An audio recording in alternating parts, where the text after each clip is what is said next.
started our RPA journey back in 2021. We've actually adopted the Blue Prism Centre of Excellence model. The exciting thing about the technology is the speed of deployment. It's unheard of in IT over the last 20, 30 years of being able to deploy something so quickly that adds so much value so quickly. Lots of very, very good officers out there who are being hamstrung by administrative processes. What we started to look at, one of the core problems in policing is around data quality.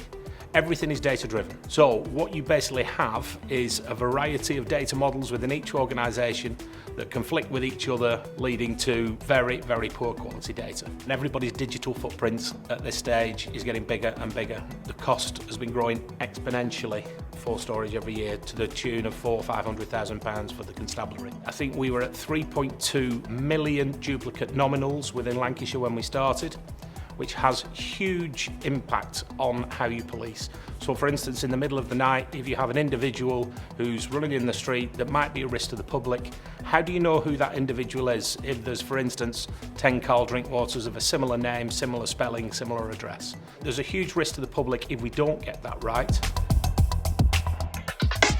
With the digital workers in this space, we got them to basically go through and look at all of the files that were being stored across the multiple servers. We've been able to put certain files into cold storage, some into hot storage, and we've reduced costs of nearly £500,000 a year since we've instigated this piece. What we're able to do now with more automations and straight-through processing is we're actually getting crimes documented and filed more quickly. It helps everybody. It helps the victim, it helps the police officer.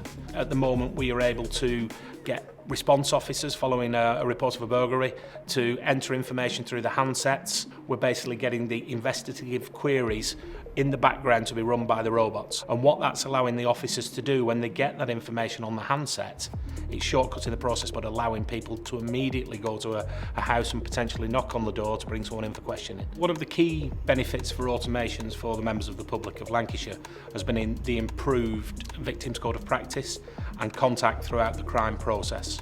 So what we're able to do now is introduce automated updates of cases for individuals. The risk associated with not having the right information about that person, it really gets down to the bottom of my heart here that it should be there, it should be right. And it's not always about return on investment in policing. A lot of it will be around outcomes or potentially de-risking certain situations for officers. So getting that balance is critical. The success at Lancashire has been down to how we've implemented the methodologies and how we've implemented the Centre of Excellence.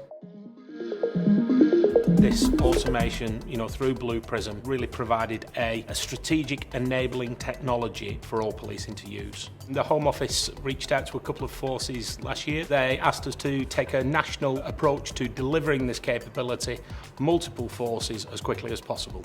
So the funding started back in September.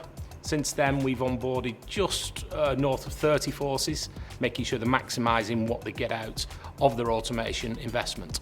We've obviously ramped up very quickly in a lot of forces now, delivering incredible return on investment and value. For me, it's just the start with Blue Prism.